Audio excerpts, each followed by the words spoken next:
সালাম। মুসলমানদের দুনিয়ার প্রত্যেকটা কর্ম, প্রত্যেকটা কাজ হইল আখেরাতের সম্পদ, আখেরাতের পাথিয়। মুসলমানের জিন্দেগিতে যত কাজ করে, যত আমল করে দুনিয়াতে, ঘুম থেকে ওটা থেকে আবার ঘুমানো পর্যন্ত যত কাজ আছে, সব কাজগুলি আল্লাহ পাকের জন্য। এইগুলি আখেরাতের সম্পদ, আখেরাতের সঞ্চয়। আমাদের লক্ষ্য, আমাদের উদ্দেশ্য আখেরাত, আমাদের মুখ্য উদ্দেশ্য হইল আখেরাত। আমরা দুনিয়ায় এসেছি আখেরাত কামাই করতে। এই দুনিয়ায় এসেছি আমরা আখেরাতের বাজার করতে। দুনিয়াটা হইল আখেরাতের বাজার। আমরা দুনিয়াতে যত কাজ করি, ক্ষেত খামার, হাঁস মুরগি, গরু ছাগল, চাকরি নকরি, ব্যবসা বাণিজ্য, শয়ন স্বপন, নিদ্রা জাগরণ, আমার জীবনে যত কথা, যত কাজ আছে, সমস্ত কাজ আর কথাগুলি যেন সব আমার জন্য আখেরাতের সঞ্চয় হয়। এই দুনিয়াতে আসা দুনিয়ার জন্য নয়। আমরা এই দুনিয়ার বাসিন্দা নয়, আমরা আখেরাতের বাসিন্দা, আমরা জান্নাতের বাসিন্দা। এই দুনিয়ার বাসিন্দা আমরা নয়। এই দুনিয়াতে বসবাস করার জন্য আমরা আসি নাই। এই দুনিয়াতে বসবাস করার জন্য আমরা আসি নাই, থাকার জন্য আসি নাই। আমরা আখেরাতের জন্য দুনিয়াতে এসেছি, আখেরাতের বাজার করতে এসেছি, আখেরাতের সঞ্চয় করতে এসেছি। আমরা আখেরাতে যাওয়ার জন্য এসেছি, দুনিয়াতে থাকার জন্য আমরা আসি নাই। যদি আল্লাহ পাক আমাদেরকে দুনিয়াতে থাকার জন্য পাঠাইতেন, আমরা দুনিয়া থেকে কেউ যাইতাম না, সব দুনিয়াতেই থাকতাম। আমরা যে দুনিয়ার বাসিন্দা নয়, আমরা যে দুনিয়া থাকার আমাদের জায়গা নয়, এটা আমাদের আসল ঠিকানা নয়। এই দুনিয়াটা আমরা এসেছি বাজার করতে, এই দুনিয়াটা আখিরাতের বাজার। এই জন্য প্রত্যেকটা মুমিন মুসলমানের লক্ষ্য, তার উদ্দেশ্য, তার ভাবনা, তার চিন্তা চেতনা যেন, তার উদ্দেশ্য যেন আখিরাত থাকে। আখিরাতকে সামনে রাখা কাজ করাটা এরা প্রত্যেকটা মুসলমানের কর্তব্য এবং দায়িত্ব। আখিরাত হইল আমাদের মুখ্য, জান্নাত হইল আমাদের আসল ঠিকানা। দুনিয়া আমাদের আসল ঠিকানা নয়। আমরা এই দুনিয়াতে এসেছি ঘোরাফেরা করিয়া, কিছু কামাই রোজগার করিয়া, আবার আমরা আখিরাতের দিকে, জান্নাতের দিকে আমরা রওনা হইব। এই জন্য আল্লাহ নবী সাল্লাল্লাহু আলাইহি ওয়াসাল্লামের সাহাবে কেরাম রিদওয়ানুল্লাহি তাআলা আলাইহিম আজমাইন, এরা সবসময় আখিরাতকে নিয়ে ভাবতেন। সাহাবে কেরাম আখিরাতকে নিয়ে চিন্তিত থাকতেন। এরা কোনো একটা বিষয়, আখিরাতের বিষয় যখন সামনে আসতেন, তারা আখিরাতের চিন্তায় বিমূঢ় হয়ে যাইতেন। এরা সবসময় সর্বদাই আখিরাতকে নিয়ে ফিকির করতেন। কেননা আখিরাতের দুনিয়ার কর্ম করতে গেলে, দুনিয়ার কাজ করতে যাইয়া যেন আখিরাতকে ভুলে না যায়। এরা সবসময় সর্বদাই তাদের অন্তর আখিরাত বসমান থাকতেন। এরা সবসময় আখিরাত নিয়ে ফিকির করতেন, চিন্তা করতেন, যেন আমার জীবন থেকে আখিরাত না হারাই যায়। দুনিয়ার কাজ করতে যাইয়া যেন আমার আখিরাত না ছুটে যায়, জান্নাত যদি না ছুটে যায়। হায়রে, আমি যদি দুনিয়ার কর্ম করতে যাইয়া, দুনিয়ার ক্ষেত কামার করতে যাইয়া, বাড়ি গাড়ি করতে যাইয়া, সংসার করতে যাইয়া, হাঁস মুরগি পালতে যাইয়া, গরু ছাগল পালতে যাইয়া, সংসার করতে যাইয়া, যদি আমরা চাকরি নাকরি করতে যাইয়া, যদি আমার আখিরাত ছুটে যায়, আমার মতন বেহুদা, আমার মতন অনর্থক মানুষ আল্লাহর জমিন আর কেউ নাই। এই জন্য সাহাবে কেরাম সবসময় আখিরাতের কথা ভাবতেন। সাধারণত আমরা দুনিয়ার কোনো কাজে যখন আমরা লিপ্ত হইয়া যাই, আখিরাতের কথা আমরা ভুইলা যাই। এই জন্য আল্লাহ পাক আমাদেরকে দুনিয়াতে পাঠানোর আগে আমাদেরকে আল্লাহ স্মরণ করে দিয়েছিলেন, আল্লাযী খালাকাল মাউতা ওয়াল হায়াতা লিয়াবলুয়াকুম আইয়ুকুম আহসানু আমালা ওয়া হুয়াল আজিজুল গফুর।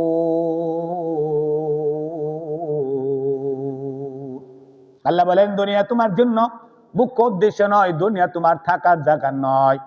দুনিয়ার জীবনটা মিথ্যা, দুনিয়ার জীবনটা একটা ছলনা, দুনিয়ার জীবনটা একটা মায়াময়, যদিও দেখতে বড় সুন্দর। আল্লাহ বলেছেন দুনিয়া এটা বড় একটা ছলনা, এটা একটা ধোঁকা, একটা মিথ্যা। দুনিয়ার জীবনটাই মিথ্যা, মানুষের নিঃশ্বাসের কোনো বিশ্বাস নাই। একটা মানুষ দুনিয়াতে আসার 9 মাস আগেও বলতে পারে দুনিয়াতে সে আসবে, পুরুষ না মহিলা। কিন্তু দুনিয়াতে যাওয়ার 9 সেকেন্ড আগেও একটা মানুষ বলতে পারবে না আমি এখন দুনিয়া থেকে বিদায় নিয়ে চিরজীবনের জন্য চলে যাব। এই জন্য দুনিয়ার জীবনটাই হায়াতের জিন্দেগি, গাড়ি আর বাড়ি, দুনিয়ার এই রং তামাশা ক্ষণিকের, এই ছলনাময় ক্ষণিকের জিন্দিগির মধ্যে পইরা আমরা আখেরাতের চিরস্থায়ী জিন্দিগির কথা আমরা বইলা রয়েছি। কত আর করবে বাড়ি গাড়ি, পরে রবে যত সব গহনা সারি, মুছে যাবে সকল হমিকা, যেতে হবে শুধু একা একা। সব ভুলে রুজু হও খোদার পথে, সব ভুলে রুজু হও খোদার পথে, মুক্তির পথ যদি পেতে চাও, মিছে জীবনের লন্ধনটা মুছে যাবে একদিন জেনে নাও। থাকতে সময় খোদার রাহে, থাকতে সময় খোদার রাহে, নিজের জীবনটা সঁপে দাও। দুনিয়ার এই হায়াতের জিন্দেগি মিথ্যার ছলনা মিশামিশি জীবন। দুনিয়ার জিন্দেগি থেকে যদি আমি আখিরাত কামাই করতে না পারি, আখিরাতের সঞ্চয় কামাই করতে না পারি, আল্লাহ বলেন দুনিয়াটা তোমার জন্য একটা দোকান। ওয়ামাল হায়াতুদ দুনিয়া ইল্লা মাতাউল গুরুর। ও দুনিয়ার মুসলমান, আল্লাহর গোলাম, দুনিয়াটা তোমার জন্য একটা দোকান জিন্দেগি, একটা দোকান জিন্দেগি, চলনার জিন্দেগি রে ভাই। দুনিয়ার মুসলমান, আল্লাহর গোলাম, নবীর উম্মত, দুনিয়াটা থাকার জায়গা নয়। আমি বাঁচবো, বেঁচে থাকবো, বেঁচে থাকবো, এই দুনিয়াটা বাঁচার কোনো গ্যারান্টি নাই, ওয়ারেন্টিও নাই। কখন আপনার আমার কাছে চলে যাবার ডাক আসে কেউ জানি না। এই জন্য আল্লাহ বলেছেন আল্লাযী খালাকাল মাউতা ওয়াল হায়া, দুনিয়াটা একটা মিথ্যার জিন্দেগি আর মৃত্যুটা হইল সত্য। দুনিয়াতে মানুষ আল্লাহকে অস্বীকার করে, কোরআনকে অস্বীকার করে, নবীকে অস্বীকার করে, ইসলামকে অস্বীকার করে, অস্বীকার করেছে ও, কিন্তু মৃত্যুকে কোনোদিন আজ পর্যন্ত কোনো মানুষ অস্বীকার করতে পারেনি। এই জন্য আল্লাহ বলেছেন আল্লাযী খালাকাল মাউত, আমি আল্লাহ মৃত্যুকে সৃষ্টি করেছি জীবনের আগে। আল্লাযী খালাকাল মাউতা ওয়াল হায়াতা, আমি হায়াত আগে সৃষ্টি করি নাই, আমি আগে মৃত্যু সৃষ্টি করেছি। আমি আল্লাহ তোমাদেরকে স্মরণ করায় দেয় যে দুনিয়া তোমরা যাচ্ছ, দুনিয়া বড় সৌন্দর্য, বড় মায়াময়, এ দুনিয়া বড় শ্যামল, বড় মায়াময়। সাবধান দুনিয়ার মুসলমান, আল্লাহর গোলাম, দুনিয়ায় যাইয়া দুনিয়ার কাজকর্মে করতে যাইয়া মনে রাখবা তোমরা মৃত্যুর কথা, আখিরাতের কথা তোমরা ভুইলা যাইও না। দুনিয়ার হায়াতের জিন্দেগি বড় মিথ্যা। আল্লাযী খালাকাল মাউতা ওয়াল হায়াতা লিয়াবলুয়াকুম আইয়ুকুম আহসানু আমালা। দুনিয়ার গোলাম, আল্লাহর গোলাম, নবীর উম্মত, ও দুনিয়ার মুসলমানেরা রে, আমি আল্লাহ তোমাকে দুনিয়ায় পাঠাইছি তোমার আমলকে সুন্দর করার জন্য, আখিরাতকে সঞ্চয় করার জন্য, আখিরাতকে পাওয়ার জন্য, জান্নাতের কামাই করার জন্য আমি দুনিয়ায় পাঠাইছি। দুনিয়ায় যাইয়া দুনিয়ার সৌন্দর্য দেইখা, দুনিয়ার ছেলে সন্তান, পরিবার পরিজন, দুনিয়ার জনসম্পদ পাইয়া তোমরা আখিরাত বইলা গেছো। মনে রাখবা এই দুনিয়ার ছেলে সন্তান, পরিবার পরিজন, বাড়ি আর গাড়ি সব কিছুই ছলনা। একদিন সব কিছু রেখে তোমার একদিন আমার কাছে চলে আসতে হবে। দুনিয়ার হায়াতের জিন্দেগি তুমি কোন কাজে ব্যয় করেছ? দুনিয়ার কাজে, দুনিয়ার সংসার নিয়ে ব্যস্ত ছিলা না আমল নিয়ে ব্যস্ত ছিলা? আখিরাতের সম্পদ নিয়ে ব্যস্ত ছিলা না দুনিয়ার পরিবার আর সংসার নিয়ে ব্যস্ত ছিলা? আমি আল্লাহর আদালতের কাঠগড়ার ধরাইয়া দুনিয়ার হায়াতের জিন্দেগির প্রতিটা সেকেন্ডের, প্রতিটা মিনিটের, প্রতিটা ঘন্টার, প্রতিটা কথার জবাব তোমার আল্লাহর আদালতে দিতে হবে। আল্লাযী খালাকাল মাউতা ওয়াল হায়াতা লিয়াবলুয়াকুম আইয়ুকুম আহসানু আমালা। ওয়া হুয়াল আজিজুল গফুর। ও দুনিয়ার মুসলমান, আল্লাহর গোলাম, দুনিয়ার একটা মিথ্যার জিন্দেগি, আর আখিরাতের জিন্দেগি হইল সত্যর জিন্দেগি। আখিরাতের জিন্দেগি হইল আসল জিন্দেগি। দুনিয়ার জিন্দেগি আসল জিন্দেগি নয়। এই দুনিয়াতে আমরা থাকার জন্য আসিনি, যাওয়ার জন্য আমরা এসেছি। এই জন্য দুনিয়ারই হায়াতের 60 বছর জিন্দেগি থেকে যদি আমি আখিরাত কামাই করতে না পারি, আমি আখিরাতের সঞ্চয় যদি আমি কামাই করতে না পারি, মনে রাখবা আপনার বিবি, আপনার সন্তান, আপনার বাড়ি, আপনার গাড়ি সব কিছুই মিছা, মিছামিছি খেলার জীবন। হাই হাই মুসলমান। এই জন্য ভাই, আমাদের আসল পরিচয় আমরা আল্লাহর গোলাম। দুনিয়ার প্রত্যেকটা কাজ যেন আমি আল্লাহ পাকের হুকুম মোতাবেক করি। সব কাজ আমার একটা কথা, আমার একটা চাল চলন, আমার লেখাপড়া, শিক্ষা দীক্ষা, আমার জীবনের যত কাজ আছে, যত কাজ আমি করি না কেন, সমস্ত কাজগুলি যেন আমার আখিরাতের সঞ্চয় হয়। মুসলমানের প্রত্যেকটা কাজ আখিরাতের সম্পদ। মুসলমানের প্রত্যেকটা কাজ আল্লাহ পাকের ইবাদত, কারণ আমি আল্লাহ পাকের একজন গোলাম। আমার আসল পরিচয় আমি ভুইয়া নয়, আমি পাঠান নয়, আমি খান নয়, আমি দুনিয়াওয়ালা নয়, আমি জমিদারওয়ালা নয়, আমি সেনাবাহিনী নয়, আমি নৌবাহিনী, আমি পরিচয় নয় আমি প্রেসিডেন্ট, আমি প্রধানমন্ত্রী, আমি এমপি, আমি মন্ত্রী, আমি চেয়ারম্যান, আমি হাবিব সাহেব, আমি মুফতি, আমি মুহাদ্দিস। আমার এগুলা কোনো পরিচয় নয়। আমার আপনার সবচেয়ে বড় পরিচয় আমি আল্লাহ পাকের গোলাম। মানুষ যখন আল্লাহ পাকের গোলাম হয়, কোনো মানুষের গোলাম হয়, কোনো মনিবের তত্ত্বাবধানে থাকে, কোনো মনিবের আন্ডার থাকে, কোনো ব্যক্তি যদি কোনো চাকরি করে, তাহলে তার মালিকের হুকুম ছাড়া, মালিকের অর্ডার ছাড়া কোনো ব্যক্তি তার গোলাম কোনোদিন চাকরি সে করতে পারে না। মালিকের অনুমতি ছাড়া, মালিকে যেভাবে বলে ওইভাবেই তার চলতে হয়। যে মালিকের আন্ডারে সে বিক্রি হয়েছে, চাকরি করে, যখন থেকে তাকে যে কাজের আদেশ করেছে ওই কাজে তার করাই তার জন্য শোভা পায়।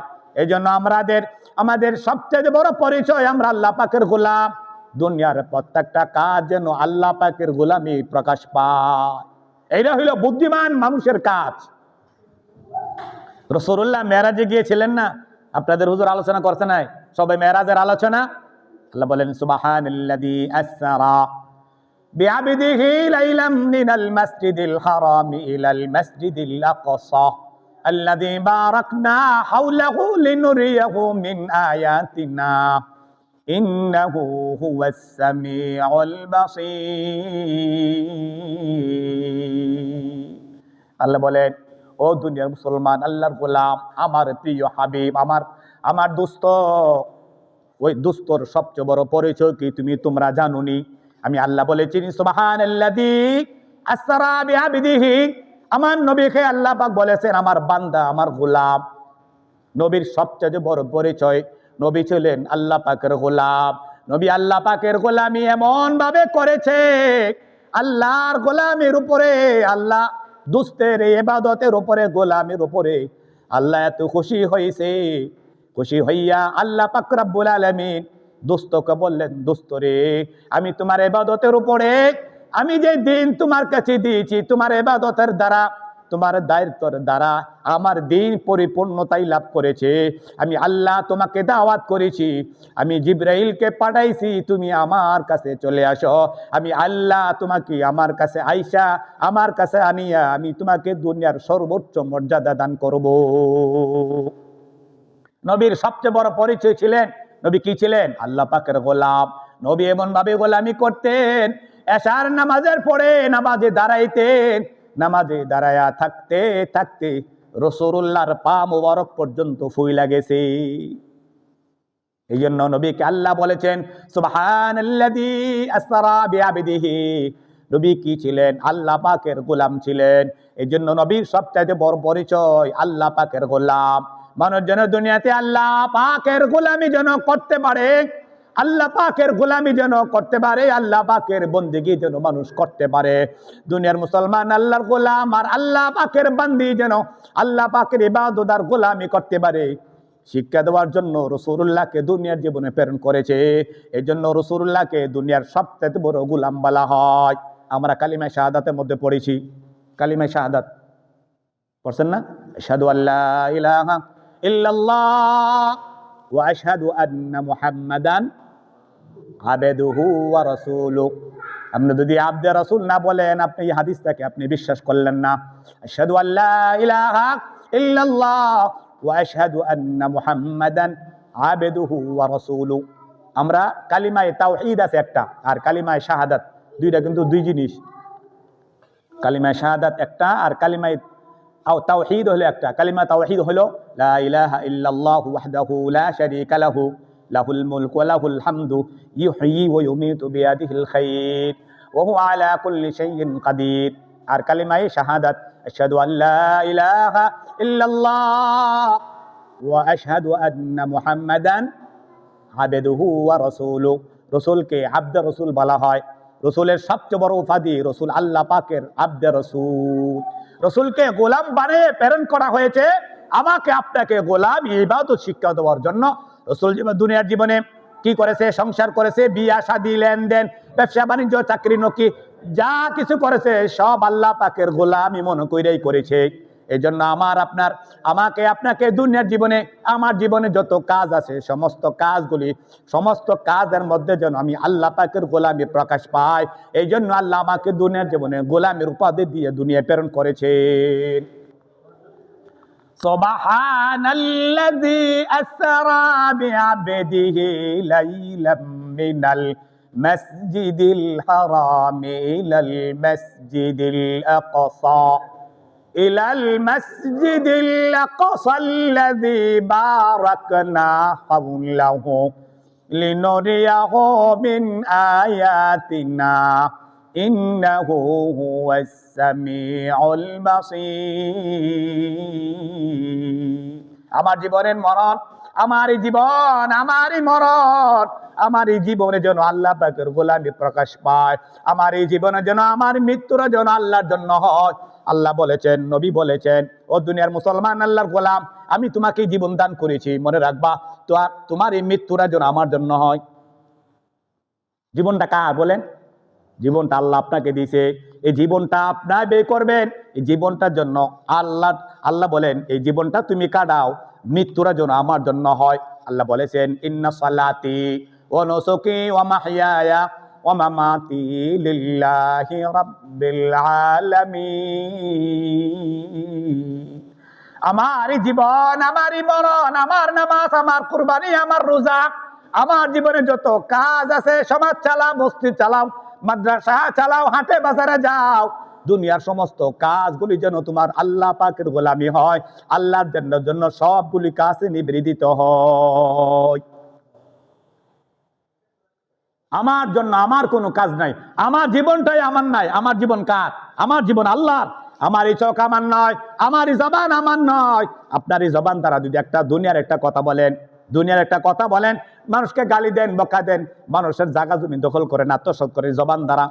আল্লাহ বলেছেন, মা ইয়ালফিযু মিন কাওলিন ইল্লা লাদাইহি রাকীবুন আতীদ। আমি আল্লাহ তোমার পিছনে সংরক্ষিত ফেরেশতা আমি নিয়োজিত করে রেখেছি। এই জবানটা দ্বারা তুমি ভালো কথা বললা নাকি খারাপ কথা কইছো, কার বিরুদ্ধে তুমি ষড়যন্ত্র করেছো, কার উপরে তুমি মিথ্যা অপবাদ দিয়েছো, নাকি গীবত করেছো, নাকি শিকায়াত করেছো, এটা লেখার জন্য আমি আল্লাহ তোমার পিছনে সংরক্ষিত ফেরেশতা নিয়োজিত করে রেখেছি। এই কথাগুলি আমার নয়, এই কথাগুলি যেন আমার আল্লাহর জন্য হয়। আমার এক একটা কথা যেন আমার আল্লাহর জন্য হয়, আমার আখিরাতের সঞ্চয় হয়, আমার আখিরাতের সম্পদ হয়, আমার নাজাতের জরিয়া হয়, আমি যেন এই জবানের দ্বারা আমি জান্নাতে যেতে পারি। আল্লাহ নবী সাল্লাল্লাহু আলাইহি ওয়াসাল্লাম বলেছেন, একটা মানুষ জান্নাতে যাওয়ার কারণ হবে দুইটা, যদি তার জবানকে হেফাজত করতে পারে আর তার লজ্জাস্থানকে খারাপ কাজ থেকে, জিনা থেকে, ব্যভিচার থেকে, গুনার কাজ থেকে দেখো এই জবানটাকে আর লজ্জাস্থানকে বাঁচাইতে পারে, আমি আল্লাহ নবী গ্যারান্টি দিলাম, আমি আল্লাহ নবী তাকে জান্নাতে নিয়ে যাব।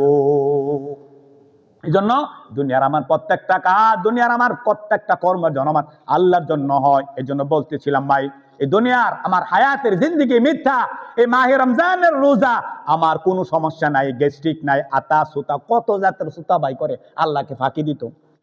হায় হায়, রোজা যেন মানুষ না রাখতে পারে, কত ফাঁকি দে যে আমার শরীরের সমস্যা, আমি সারাদিন কাজ করি, আমার গ্যাস্ট্রিকের সমস্যা, আমার আলসার, আমার এমুক, আমি তেমুক, কত যাতে সোতানাতা মানুষকে দিয়া ধোঁকা দেয়।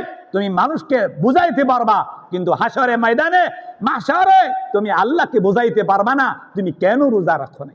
আমি তোমাকে শক্তি, সাহস, তোমাকে আমি সব কিছু দিয়েছিলাম, কিন্তু আমার বিধান পালন করতে তুমি অক্ষম ছিলা। তুমি অপারগতা প্রকাশ করেছো। দুনিয়ার জীবনে নামাজ পড়তে যাইতা, নামাজ পড়লে যদি বলো, হুজুরে বলতেন বান্দা নামাজ পড়তে মসজিদে আসো, তোমার দ্বারা তুমি গোলামি প্রকাশ করে যে হুজুর আমার সমস্যা। কিয়ামতের ময়দানে আল্লাহ পাক সমস্ত মানুষদেরকে বলবেন তোমরা সেজদা দাও। দুনিয়াতে যারা সেজদা দিতে পারে না, কোরআনের লম্বা আয়াত, আল্লাহ পাক বলেন দুনিয়াতে তোমাদেরকে আমি সেজদা দেওয়ার জন্য আমি তোমাকে এরকমভাবে হাতে জোড়া দিয়েছিলাম, কোমরে জোড়া দিয়েছিলাম, পায়ের মধ্যে জোড়া দিয়েছিলাম। তোমাকে আমি আল্লাহ তো সুন্দর করে বানাইছি, দুনিয়াতে কোনো পশু জীবজন্তু আমাকে সেজদা দেওয়ার শক্তি আমি দেই নাই। আমি তোমাকে সেজদা দেওয়ার শক্তি দিয়েছিলাম দুনিয়া পাইয়া, দুনিয়ার এই চাকচিক্য পাইয়া, দুনিয়ার এই চলনা বই জিন্দিগি পাইয়া। তুমি মসজিদেও আসো নাই, সেজদা দেও নাই। সেজদায় ছিল তোমার মর্যাদার কারণ, সেজদায় ছিল তোমার নাজাতের কারণ, সেজদায় ছিল তোমার সফলতার কারণ। তুমি এই সেজদা দেও নাই। বান্দারে আমি তোমাকে দুনিয়াতে আসার পরে আখিরাতে মাহশরের ময়দানে আল্লাহ বলবেন ও দুনিয়ার মুসলমান সবাই তুমি আমাকে সেজদা দাও। সবাই যারা দুনিয়াতে আল্লাহ পাকের গোলামি সেজদার মাধ্যমে প্রকাশ করেছিলেন, আখিরাতে যখন বান্দাকে বলবেন ওই বান্দা তুমি আমাকে একটু সেজদা দাও, তার কোমর সে বাঁকা করতে পারবে না, একদম কাঠের মতন পিঠ হয়ে যাবে, সে সেজদা দিতে পারবে না, কারণ দুনিয়াতে সে গোলামির প্রকাশ করেনি। এই জন্য আমার আপনার সবচেয়ে বড় পরিচয়, আমি জমিদার নয়, আমি চাকরিজীবী নয়, যে আমার ছেলেটা বড় সাকসেস, বড় কামিয়াব হয়েছে, বড় সফলতা অর্জন করেছে, যে আমার জীবন, আমার ছেলেটা কি হয়েছে, প্রতিষ্ঠিত হয়েছে, অথচ আমার জীবন, আমার ছেলে, আমার মেয়ে আল্লাহ পাকের গোলামি প্রকাশ করে না, সে সেজদা দেয় না, সে আল্লাহ পাকের গোলামি করে না, সে নামাজ পড়ে না, সে পর্দা করে না, সে কোরআন পড়তে পারে না, সে আল্লাহকে চেনে না, সে রাসূল চেনে না, সে আখিরাত চেনে না, সে হালাল চেনে না, সে হারাম চেনে না, সে প্রতিষ্ঠিত হয় নাই, সে নরকে গিয়েছে। ঠিক কিনা বলেন? এটা সফলতা নয়। আমার সন্তানকে ইবাদত শিক্ষা দেয় নাই, আমার সন্তানকে আমি গোলামি শিক্ষা দেই নাই, দুনিয়া শিখাইলাম, হালাল হারাম শিখাই নাই। দুনিয়া কেমনে টাকা রোজগার করবে, কেমনে চাকরি করবে, নকরি করবে, ব্যবসা করবে, বাণিজ্য করবে, 10 তলা ফ্ল্যাট কিনে 10 তলা করবে, ওইটা শিখাইছি। আপনার সন্তানকে আপনি নরক দিয়েছেন, আপনার বাবা নামে, মা নামে আপনি কলঙ্ক। অথচ আমি বাবা ছিলাম, আমার সন্তানকে ইবাদতের যোগ্য সন্তান বানানো ছিল আমার দায়িত্ব। আমি সন্তানকে দুনিয়ার মিথ্যা জীবন শিক্ষা দিয়েছি, চলনা শিক্ষা দিয়েছি। আমি আল্লাহ কি চিনি নাই, যে তুমি আল্লাহ কি শিক্ষা দাও নাই, তোমার আল্লাহর পরিচয় তোমার সন্তানকে তুমি দেও না। কি দিয়েছো তুমি, কি শিক্ষা দিয়েছো? এই জন্য ভাই এই দুনিয়ার হায়াতের জিন্দিগি বলেন, দুনিয়ার হায়াতের জিন্দিগি সবটাই জিন্দিগি বলেন, সবটাই মিথ্যা। যদি সত্য হয় আমার মসজিদের সামনে দেখেন কবরস্থান আছে, কত মানুষ, আমার চাচার বংশের মানুষ, কত মানুষ সাহিত্য আছে। এরা দুনিয়াতে গাড়ি বাড়ি সম্পদ সব কিছু জোড়াইছিলেন, কিন্তু সব কিছু ফেলেই কবরে চলে গেছে। আমার জীবন, আমার মরণ, আমার জিন্দেগি, আমার জীবন, আমার মরণ, আমার জিন্দেগি। ইয়া ইলাহি, ইয়া ইলাহি কবুল করো আমার বন্দেগি।